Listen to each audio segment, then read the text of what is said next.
Thank you for coming. I wish to speak with you both in a place where privacy was assured. We quite understand. What was it that you wished to discuss?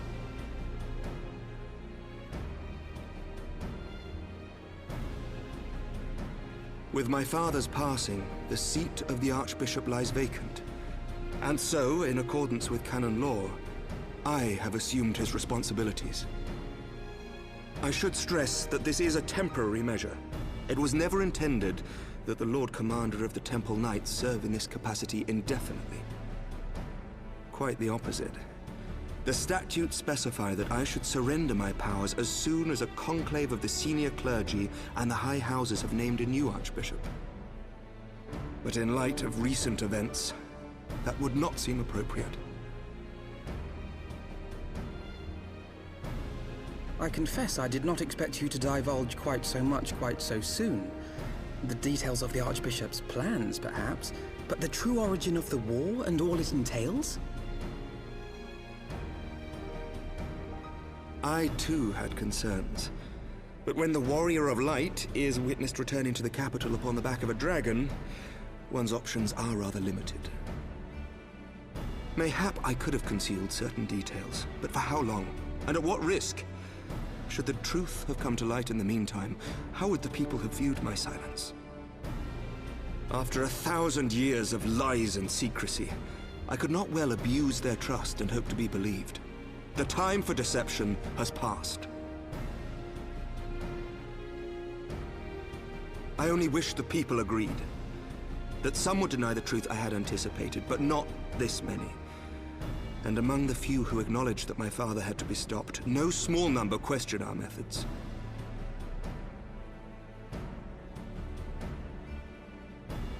If they suspect a coup, it will not be long before some turn to violence. It has already begun, and that on both sides.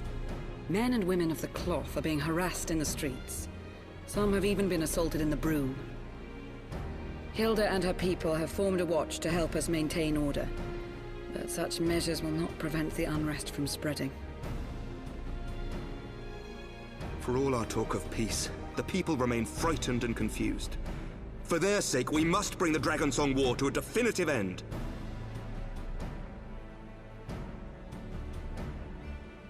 And we should be glad to help you, Sir Emmerich. But what precisely would you have us do?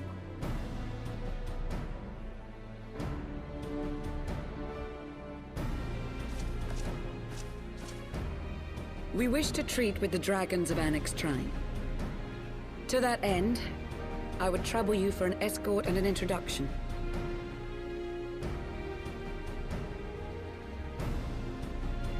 Annex Shrine? You would speak with Vidofnir, then? We must needs open a dialogue between our peoples. Acting as my representative, Lucia will extend an invitation to their leader, that she might visit us here in Ishgard. Were she still with us, I would of course have beseeched Isel's assistance in this matter. But as she is not, I must ask that you aid us in her stead. Will you do us this favor?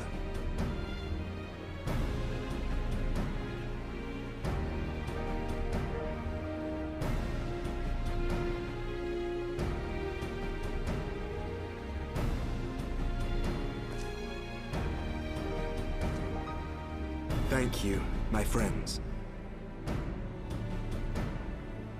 Lucia, I leave the rest to you.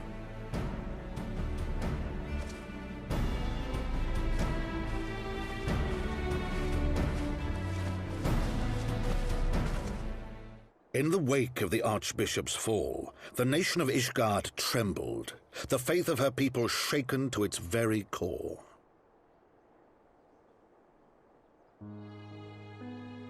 For 1,000 years had they fought and died, certain of the justice of their cause, only to be told that their holy war was born of the sins of their forefathers.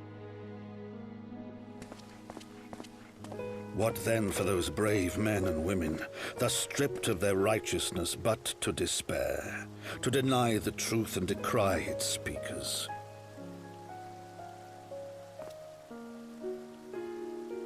And what then for those whom they defamed but to hope on? To have faith in a brighter tomorrow?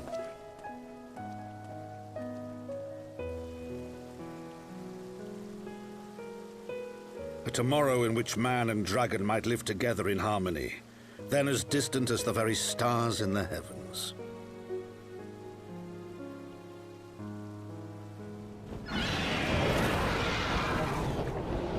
Yet while we dared to hope, deep within his lair the enemy lay, gathering his strength.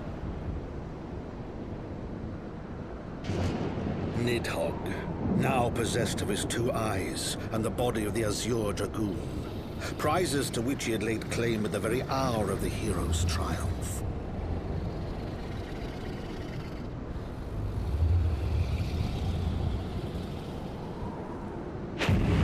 As desperately as we sought the solace of peace, the great worm craved the misery of war. Nor was he alone in his misbegotten desire.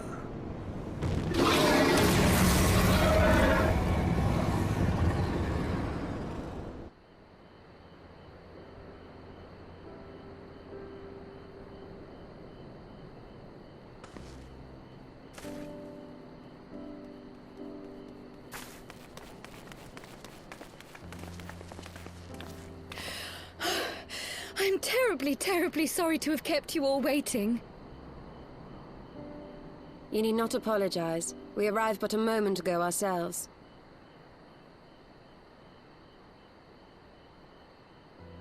Pray, allow me to introduce Kryle, who has recently come from the Sharlayan motherland. She has generously offered to assist us. Oh, please, think nothing of it. A trip to Eorzea was long overdue. You must be the Warrior of Light. Yes, you certainly do look the part. A pleasure to meet you at last, miss. And who is that I spy but young Alpha No Levieux himself? I dare say someone's grown an ilm or two in my absence. Or are those lifts in your boots?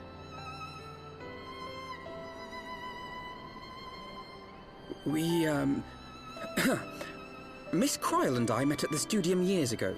I shall forever be indebted to her for her sage guidance. It was no small task keeping him out of trouble, believe you me. The youngest ever to enter the Studium, him and his sister, 11-year-old prodigies. Suffice it to say, social graces were not among his list of talents. Striding up to his seniors on his first day, head held high. What was it he said again? Thank you, Kryle.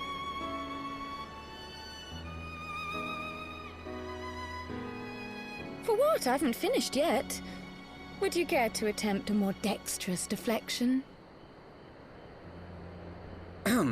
Mayhap we should save this delightful conversation for a more fitting occasion, when pressing matters do not demand our undivided attention. A bit much, but better. I can tell you have been putting your skills to use here in Eorzea. Henceforth, I trust you will dazzle me with your eloquence at the first time of asking.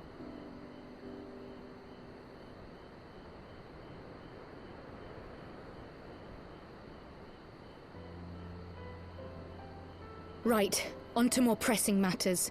Finding Minfilia and the other missing scions. I gather you have new information to share with us. A new approach, actually. Tataru recounted the tale of your escape, and it gave me an idea. Simply put, assuming Thancred left some manner of trail when you whisked him away, as is almost always the case with teleportation magics, I am confident I can find and follow it. Then what are you waiting for? The wherewithal to do it. The fact is, my abilities aren't quite up to the task. Not in themselves, anyway. If I had Master Matoya's crystal eye, on the other hand... Then let us all call on her forthwith. I think it best you explain your plan to her in person.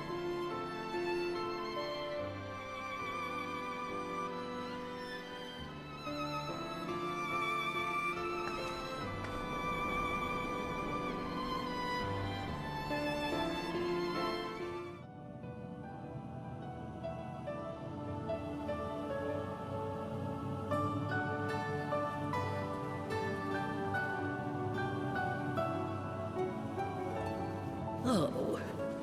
Is that trouble I smell? Or did you forget to wipe your boots on the way in? Forgive us, Master Matoya. We will be sure to wipe them on the way out. And may I say how glad I am that age has not yet deprived you of your senses. Ever so quick-witted, aren't we? To the detriment of your manners. Well, out with it then. What do you want?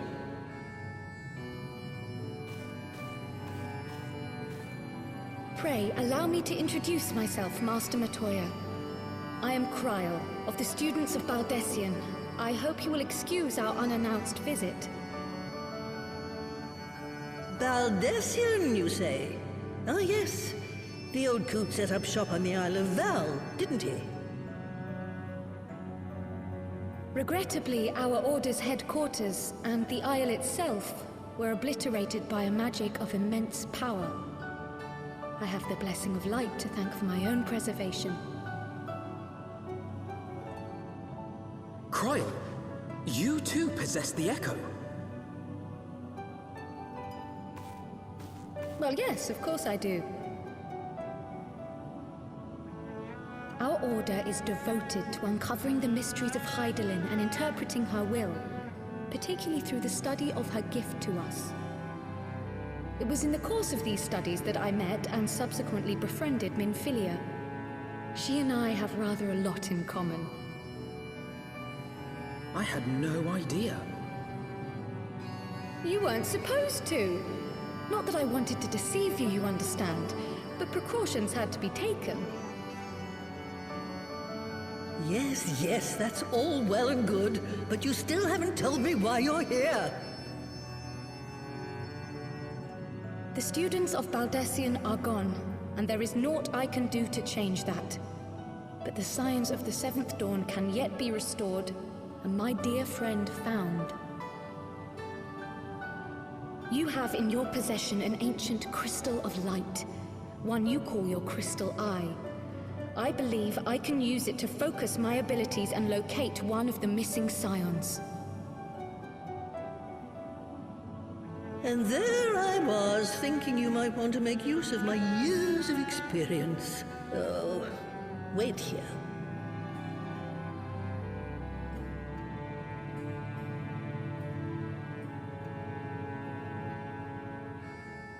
Long did I ponder the nature of this crystal and its familiar radiance, but never did I suspect it was a crystal of light. On the cusp of an umbral calamity, souls blessed with the power of the Echo invariably appear. To aid these, her chosen warriors, Hydaelyn bequeaths to each a slither of her strength in the form of a crystal of light. But as her strength wanes, so too does the potency of her gifts. This crystal, born of an earlier era, is infused with a power far greater than those of this age. You could travel the length and breadth of the land and not find a crystal even a fraction as pure.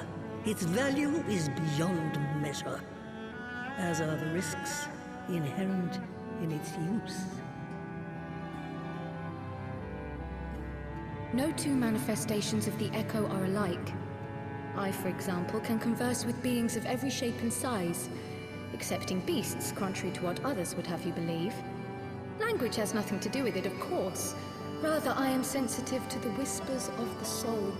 Their intent, their very essence even, the traces of which serve to guide the elementals to Y'shtola. Far-fetched though it may sound, I believe that with your crystal eye, I may be able to pick up where they left off and follow the remaining trail to Thancred. That is, if I have your permission.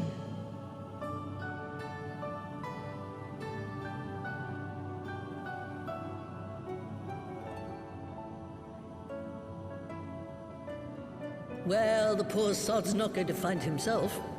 So, as long as you don't drop it or take it out of my sight, you may do with it what you will. Thank you, Master Matoya.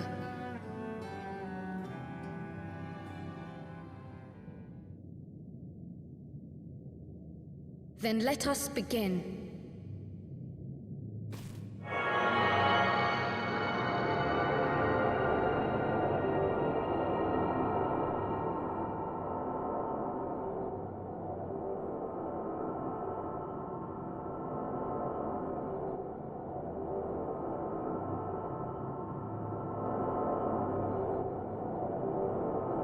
From the Black Shroud, the trail continues to the north and west, towards a mountain, the foot of Som Al. It was a near thing, but he was not deposited within the rock, I think.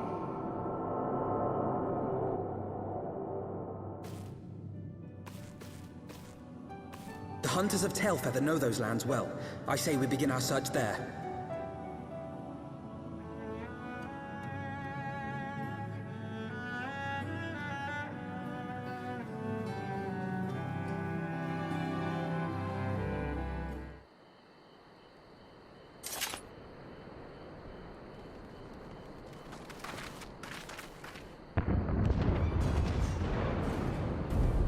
Who else could be?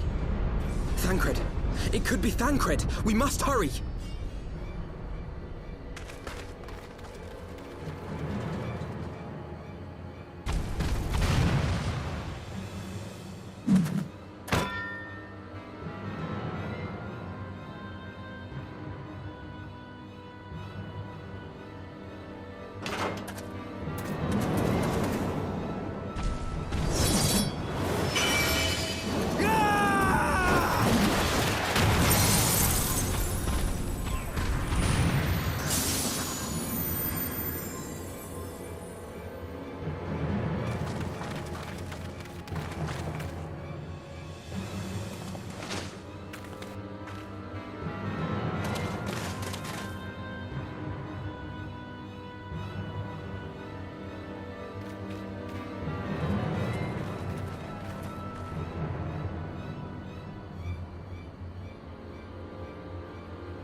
This day, we reclaim the reins of history.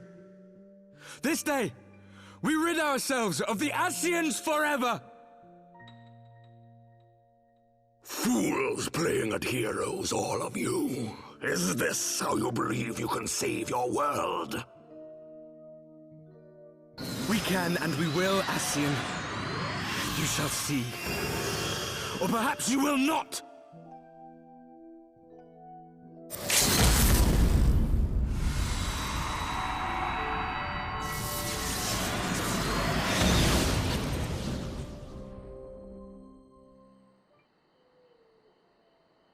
So you are the warrior of light, the savior of Eorzea.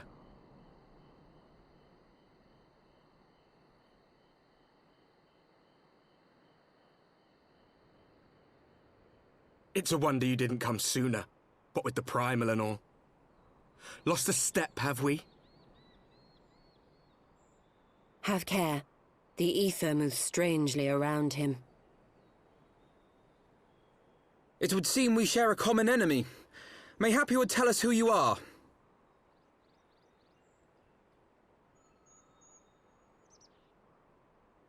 Shall we show them?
Not very sporting of you to interrupt. But so be it.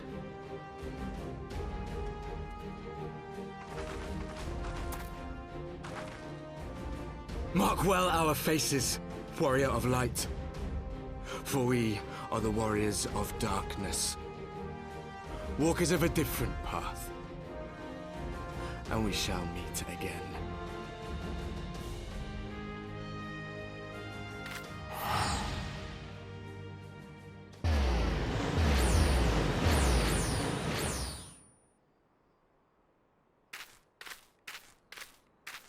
Warriors of Darkness?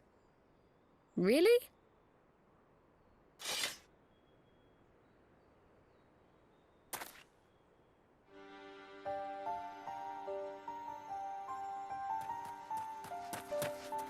Thancred! Are you all right?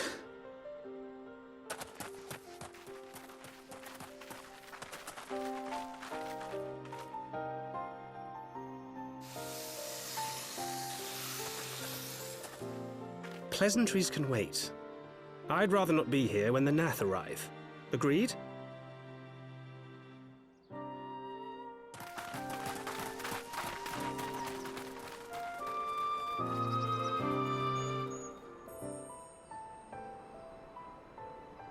Suffice it to say, our reunion was not at all as I pictured it. Waiting until the last instant to join the fray. 'Tis plain you have not lost your appetite for the dramatic. My appetite for the dramatic? Have you forgotten the circumstances of our parting? The heroic last stand, the tunnel filling with light, and then... Had I known you intended to use forbidden magics to deliver me to some god's forsaken wilderness, I would have thanked you in advance. Thancred.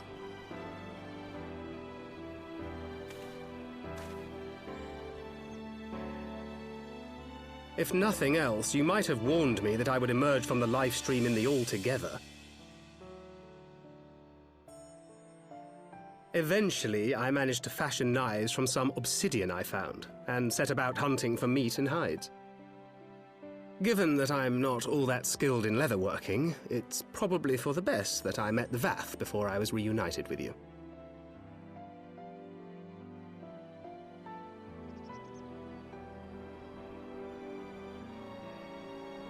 So you were the fleshling clothed in skins of whom the storyteller spoke? A description which fit me as ill as the skins themselves. Happily, I was able to trade with the Vath for garments better becoming a man of refinement. From them, I learned of Ravana, and of the great warrior who had once laid him low.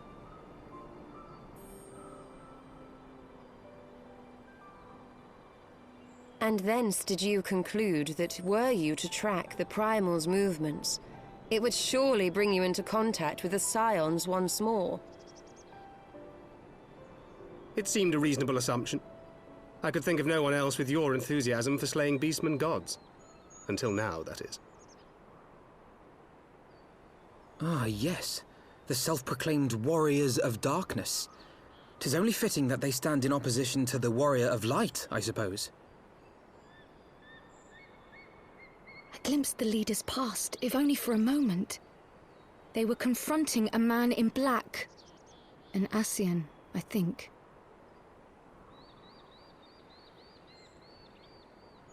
If these warriors are capable of doing battle with Ascians and Primals both, they must be possessed of powerful protection. Protection not unlike the Echo.